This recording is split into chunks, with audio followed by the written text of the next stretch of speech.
Guys, Bahubali the Epic. The combined version of Bahubali the beginning and Bahubali the conclusion. SS Rajamouli. സത്യസന്ധമായിട്ടുള്ളൊരു കാര്യം പറയുകയാണെങ്കിൽ 10 കൊല്ലം മുമ്പ് 2015 എൻ്റെ 10ാം വയസ്സിലാണ് ഞാൻ ബാഹുബലി ഫസ്റ്റ് പാർട്ട് കാണുന്നത്. അത് കഴിഞ്ഞിട്ടാണ് 2017 സെക്കൻഡ് പാർട്ടും കാണുന്നത്.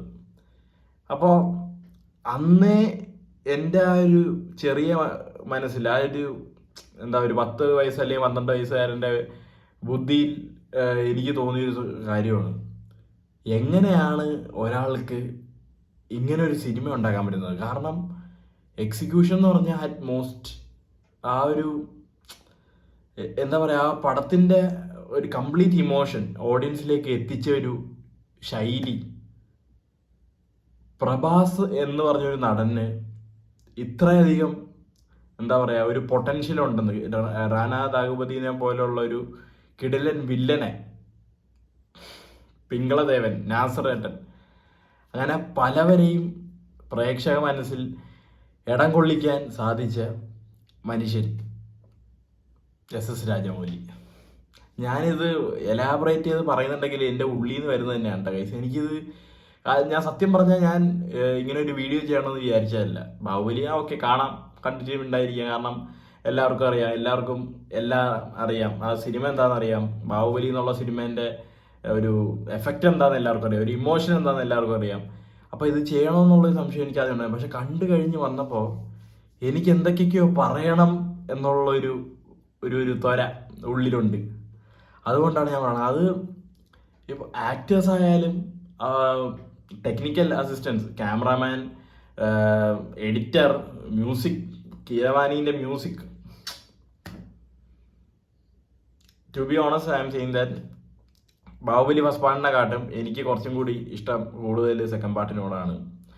അതെന്താ കാര്യം എന്ന് വെച്ച് കഴിഞ്ഞാൽ ഫസ്റ്റ് പാർട്ട് എനിക്ക് ഇഷ്ടം തന്നെയാണ്, പക്ഷേ എവിടെയൊക്കെയോ കുറച്ച് ബോറടിക്കുന്ന എലമെന്റ്സ് ഒക്കെ എനിക്ക് ഉണ്ടായിട്ടുണ്ട്. ആ ഒരു സ്റ്റോറി ബിൽഡിങ്ങിൻ്റെ ഒക്കെ ഒരു ആഴ്ചയിൽ എനിക്ക് അന്ന് തോന്നിയിട്ടുണ്ട്, ഇപ്പം കാണുമ്പോഴും ആ ഒരു ആഴ്ച. പക്ഷേ ഈ സിനിമ എന്ന് പറയുന്നത് ആ ഒരു 5.5 മണിക്കൂറോളം ദൈർഘ്യമുള്ള 2 സിനിമകളെ വെട്ടിച്ചുരുക്കി ഒരുമിച്ചാക്കിയ സിനിമയാണ്. വെട്ടിച്ചുരുക്കി എന്ന് പറയുമ്പോഴത്തേക്കും അവർ ഫസ്റ്റ് പാർട്ടിലാണ് കൂടുതലും ആ ഒരു എഡിറ്റിംഗ് അല്ലെങ്കിൽ ആ ഒരു ട്രിമ്മിങ് നടത്തിയിട്ടുള്ളത്.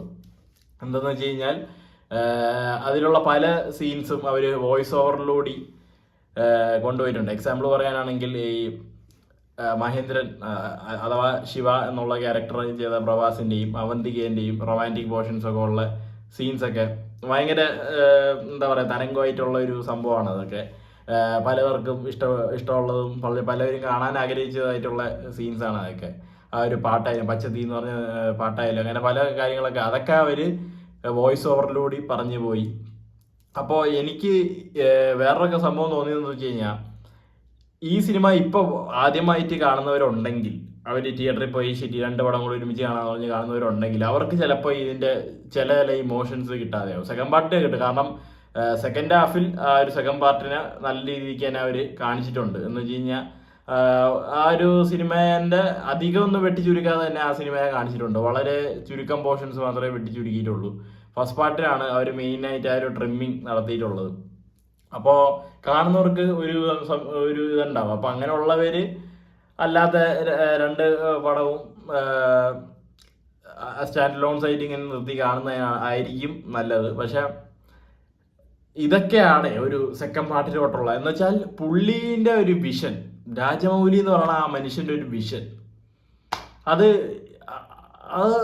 പുള്ളിക്ക് അറിയാം. എന്ന് വെച്ച് കഴിഞ്ഞാൽ പണി അറിയാവുന്നവൻ ചെയ്തു കഴിഞ്ഞാൽ നമുക്ക് കിട്ടുന്ന ഒരു സാറ്റിസ്ഫാക്ഷൻ ഉണ്ട്. അതിപ്പോൾ ഏത് തരത്തിലുള്ള സിനിമ നോക്കുകയാണെങ്കിൽ, ഈ സിനിമേൻ്റെ ഇപ്പോൾ ബാഹുബലി ഫസ്റ്റ് പാർട്ട് കണ്ടവർക്ക് അറിയാം, ഫസ്റ്റ് പാർട്ടിൻ്റെ അവസാനം എൻ ക്രെഡിറ്റ്സിൽ ബാഹുബലി സെക്കൻഡ് പാർട്ടിലേക്കുള്ള ലീഡ്സ് ഒക്കെ കൊടുക്കുന്നുണ്ട്. ആ കുറേ ഷോട്ടും, ദേവസേനേൻ്റെ മറ്റേ വാൾഫൈറ്റിൻ്റെ ഒരു ഷോട്ടുണ്ട്, പിന്നെ ബാഹുബലി മറ്റേ നടന്നു വരുന്ന ഒരു ഷോട്ടുണ്ട്, കട്ടപ്പേൻ്റെ അങ്ങനെ കുറേ ഷോട്ടൊക്കെ ഉൾപ്പെടുത്തിയിട്ടുള്ള ഒരു സംഭവം ഉണ്ടായിരുന്നു എൻ ക്രെഡിറ്റ്സിൽ. കീരവാനീൻ്റെ ഒരു കിടിലൻ സ്കോറിങ് ഉൾപ്പെടുത്തിയിട്ടുള്ള ആ ഒരു സീനുണ്ട്. അപ്പോഴേ അവർക്ക് ആ ഒരു അടുത്ത പടത്തിലോട്ടുള്ള ഒരു ലീഡുണ്ട്, അല്ലെങ്കിൽ അടുത്ത പടം എന്തായിരിക്കണം എന്നുള്ള കംപ്ലീറ്റ് ഒരു ഒരു വിഷൻ അവർക്കുണ്ട്. അവർ അത് മൊത്തത്തിൽ എക്സിക്യൂട്ട് ചെയ്ത ഒരു രീതി, അത് അന്നും എനിക്ക് അത്ഭുതമാണ്, ഇന്നും അത്ഭുതമാണ്. അന്ന് കണ്ടപ്പോഴും ഞാൻ ഇങ്ങനെ പുറത്തോളം, കാരണം എല്ലാവർക്കും ഉള്ള ഒരു ചോദ്യമായിരുന്നു, വൈ കട്ടപ്പ കിൽ ബാഹുബലി എന്നുള്ള ഒരു ചോദ്യം ഉണ്ടായിരുന്നു. 2 വർഷക്കാലം ഉണ്ടായിരുന്നു അതിൻ്റെ ഇടയിൽ. അപ്പം കുറേയൊക്കെ അവർ നേരത്തെ എടുത്തു വെച്ചിട്ടുണ്ടെന്നാണ് എനിക്കിപ്പോഴും ഞാൻ വിശ്വസിക്കുന്നത്. കുറേ എന്താ പറയുക, ഇടയ്ക്കുള്ള സീൻസ് ആയാലും അങ്ങനത്തെ ടെക്നിക്കലി വേറെ കുറേ കാര്യങ്ങൾക്ക് വേണ്ടിയായിരിക്കാം 2 വർഷം എടുത്തത്. അവർക്ക് ആ സ്ക്രിപ്റ്റ് വൈസ് നോക്കുമ്പോൾ പുള്ളി ഇത് എഴുതിയതാണോ അതോ പുള്ളീൻ്റെ മൈൻഡിൽ വന്നതാണോ, ഒരു റിട്ടേൺ ഫോം ഇതിൻ്റെ ഉണ്ടെങ്കിൽ ആരെങ്കിലുമൊക്കെ പബ്ലിഷ് ചെയ്യുകയാണെങ്കിൽ എനിക്കതൊന്ന് വായിച്ചാൽ കൊള്ളാമെന്നുണ്ട്. കാരണം ഇപ്പോൾ പുള്ളിയുടെ മറ്റു സിനിമകളാണെങ്കിൽ പോലെ ഈച്ച ആയാലും മഗധീരായാലും ഇതൊക്കെ എനിക്ക് പേഴ്സണലി, ഈവൻ RRR പോലും എനിക്ക് പേഴ്സണലി കണക്റ്റായ ഒരു സിനിമയാണ്, ഇമോഷണലി കണക്റ്റായ സിനിമയാണ്. ഈച്ചയിലാണെങ്കിൽ ആ ഒരു ചെറുപ്പകാലത്ത് ആ ഒരു ചൈൽഡ്ഹുഡിൽ ഞാൻ ഈ സിനിമ കാണുമ്പോഴത്തേക്കും ആ ഈച്ചേനെ കൊല്ലുന്ന സീനായാലും ആ ഒരു മ്യൂസിക് വരുമ്പോഴൊക്കെ എൻ്റെ കണ്ണ് നിറഞ്ഞു പോയിട്ടുണ്ട്. മഗധീരയിൽ നോക്കുമ്പോൾ അതിൻ്റെ മെയിൻ ഒരു ട്രാക്കുണ്ട്, ഒരു റൊമാൻറ്റിക് ഒരു മ്യൂസിക് ട്രാക്കുണ്ട്. ആ ഒരു സംഭവം അത് കേൾക്കുമ്പോഴേ എനിക്ക് എവിടുന്നോ ഇല്ലാത്ത ഒരു രോമാഞ്ചവും ഒരു കണ്ണീരും ഇങ്ങനെയൊക്കെ വരും. ബാഹുബലി കണ്ടപ്പോഴാണെങ്കിലും അതിലെ ദീപര എന്ന് പറഞ്ഞ പാട്ടൊക്കെ എനിക്ക് ഭയങ്കര ഇഷ്ടമുള്ള പാട്ടാണ്. പിന്നെ ഞാൻ മിസ് ചെയ്ത ഒരു സാധനം എന്ന് വെച്ച് കഴിഞ്ഞാൽ മറ്റേ മനോഹരി എന്ന് പറഞ്ഞുള്ള ആ ഒരു ട്രാക്ക് ശരിക്കും ഞാൻ മിസ് ചെയ്തു. അത് കാണണം എന്ന് എനിക്ക് ഉണ്ടായിരുന്നു. അത് മറ്റേ പച്ചത്തി എനിക്ക് വലിയ താല്പര്യമില്ലാത്ത, വിഷ്വലി അടിപൊളിയാണ്, പക്ഷേ എങ്കിൽ പോലും ബാക്കിയുള്ള പാട്ടുകളൊക്കെ വെച്ച് നോക്കുമ്പോൾ ഈവൻ ബാഹുബലി സെക്കൻഡ് പാർട്ടിലെ പാട്ടുകളൊക്കെ എനിക്ക് ഭയങ്കര ഇഷ്ടമാണ്.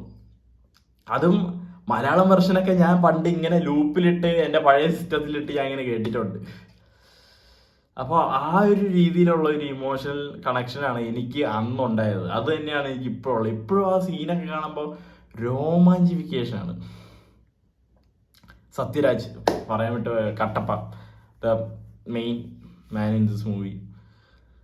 എല്ലാവരും ആ ഒരു 100% പൊട്ടൻഷ്യൽ. അതിനുശേഷം നിങ്ങളൊന്ന് എടുത്തു നോക്കി, മര്യാദയ്ക്ക് എണ്ണം പറയും അടിപൊളി എന്ന് പറയാനുള്ള ഒറ്റ പ്രവാസിൻ്റെ പടമില്ലെന്ന് ഞാൻ പറയും. അതിനുശേഷം ഇറങ്ങിയ കുറേ കൂറ പടങ്ങൾ, സാഹോ എന്ന് പറഞ്ഞൊരു തൊലിഞ്ഞ പടം, രാധേശ്യാം, പിന്നെ കൽക്കി. ഇവൻ പടം അടിപൊളിയാണെങ്കിൽ അതിൽ പ്രഭാസ് അത്ര അടിപൊളിയാണെന്ന് ഞാൻ പറയില്ല, എനിക്ക് തോന്നിയിട്ടില്ല. വേറെ പ്രഭാസിൻ്റെ പടങ്ങൾ ഏതാണെന്ന് പോലും എനിക്കറിയില്ല, പഴയതായാലും പുതിയതായാലും എനിക്ക് ഒരു പിടിയില്ല. ഈ ഒരു സിനിമയിലാണ് ഞാൻ ഈ ഒരു മനുഷ്യനെ ആദ്യമായിട്ട് കാണുന്നത്. ഈവൻ മൾട്ടി ലാംഗ്വേജ് ആയിട്ട് സിനിമ ഇറക്കാൻ പറ്റുമെന്ന് അറിയുന്നതും ഞാൻ ഇതിലാണ്. ഞാൻ പണ്ട് ഈച്ച, ധീര ഇതൊക്കെ മലയാള പടമാണെന്ന് വിചാരിച്ചിരുന്ന ഒരു കാലം ഉണ്ടായിരുന്നു. എൻ്റെ ഒരു കൂട്ടുകാരൻ അല്ലു അർജുൻ മലയാളിയാണെന്ന് പറഞ്ഞ് കുറേ കാലം ആരാധിച്ച് നടന്ന, ഇപ്പോഴും ആരാധനയ്ക്ക് കുറവൊന്നുമില്ല, ഇപ്പോഴും ഇഷ്ടമൊക്കെ തന്നെയാണ്. അങ്ങനെ കാരണം അല്ലു അർജുൻ്റെ രാംചരൻ്റെ ഒക്കെ മലയാളം വെർഷൻ വരുമ്പോൾ അത് നമുക്ക് ഈ അല്ലു അർജുൻ്റെ കേസ് അത് എടുത്ത് പറയാതിരിക്കാൻ പറയാം. കാരണം ജിത്തു ജോസഫിൻ്റെ സൗണ്ട് എന്തുകൊണ്ടും, ജിത്തു ജോസഫ് അയ്യോ ജിസ് ജോയിൻ്റെ ശബ്ദം അല്ലു അർജുന് എന്തുകൊണ്ട് ആപ്റ്റാണ്. അപ്പോൾ നമ്മൾ കാണുമ്പോഴത്തേക്കും പുള്ളി ഒരു മലയാളി പയ്യ അങ്ങനെ തോന്നത്തുള്ളൂ. പഴയ സിനിമകളിൽ ഇപ്പോൾ ഹാപ്പി ആര്യ, ഗജപോക്കിരി ഇങ്ങനത്തെ സിനിമ കാണുമ്പോഴത്തേക്കും നമുക്ക് അങ്ങനെ തോന്നിപ്പോകും. അപ്പോൾ ആ രീതിയിലുള്ള എക്സിക്യൂഷനാണ്. അപ്പോൾ ഇതൊക്കെ എനിക്കൊന്ന് പറയണമെന്ന് തോന്നി. അപ്പം നല്ല രീതിക്ക് ഞാൻ പറയുന്നത് അത്യാവശ്യം കുഴപ്പമില്ലാത്ത രീതിക്ക് ഈ സിനിമയെ വെട്ടിച്ചുരുക്കിയിട്ടുണ്ട്. അത് വലിയ തട്ടുകേട്ടില്ലാതെ നമുക്കിരുന്ന് കാണാൻ പറ്റും. പിന്നെ 3.25 മണിക്കൂർ ചെട്ടിപ്പോകാൻ വഴിയുള്ള ഒന്നും പോകത്തില്ല, അത് വേറെ കാര്യം.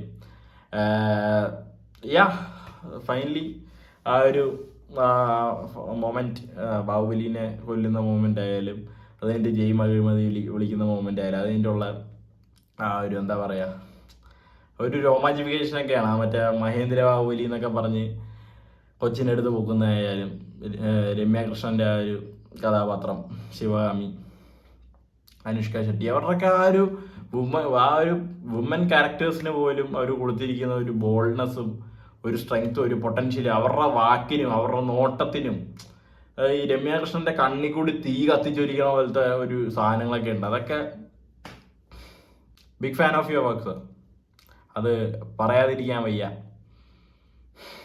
അടുത്ത പടത്തിനായിട്ട് വെയിറ്റ് ചെയ്യാണ്. ഈവൻ RRR ആണെങ്കിൽ എനിക്ക് ഈ RRR കണ്ടിട്ട് കൊണച്ച പടം എന്ന് പറയണവന്മാർ ഇങ്ങനെ കുറേ മാരുണ്ട്. അവന്മാർക്കൊക്കെ ബാഹുബലി ഇഷ്ടമാണ്. ബാഹുബലി RRR ഒരേ തട്ടിലിട്ട് വാർക്കാനുള്ള സിനിമകളാണെന്ന് ഞാൻ പറയത്തുള്ളൂ. അത് ആ ലോജിക്കില്ലാത്ത പടമാണെങ്കിൽ ഇത് ലോജിക്കില്ലാത്ത പടം തന്നെയാണ്. ലോജിക്ക് നോക്കി പുള്ളിയുടെ സിനിമകൾ കാണാൻ നിൽക്കരുത്. പുള്ളിയുടെ സിനിമകൾ എന്ന് പറഞ്ഞാൽ അത് അങ്ങനെയാണ്. ഈ സിനിമയിൽ ഇപ്പോൾ എന്താ ഒരു ഈ സിനിമേൻ്റെ ഒരു തീം എന്താണെന്ന് ചോദിച്ചു കഴിഞ്ഞാൽ എന്താ പറയാനുള്ളത്?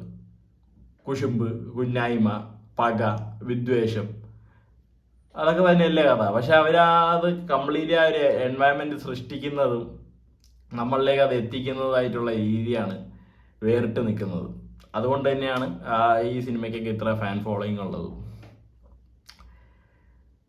എല്ലാവരെയും പോലെ തന്നെ ഞാനും ഇത് കുറേ ആസ്വദിച്ചു. നല്ല കയ്യടി, വിസിലും ബഹളമൊക്കെ ആയിരുന്നു തിയേറ്ററിൽ. അപ്പോൾ അത്രേ എനിക്ക് പറയാനുള്ളൂ ബാഹുബലി ദ എപ്പിക് എന്ന സിനിമയെ കുറിച്ച്. അപ്പോൾ കാണുന്നവർക്ക് പോയി കാണാം. ഞാൻ അത് അത്ര നല്ലതെന്ന് ഞാൻ പറയാം. കാരണം എന്ന് വെച്ചാൽ ഫസ്റ്റ് രണ്ട് പാർട്ട് അല്ലാതെ സെപ്പറേറ്റ് ആയിട്ട് ഇത് കാണുന്നത് തന്നെയായിരിക്കും നല്ലത്.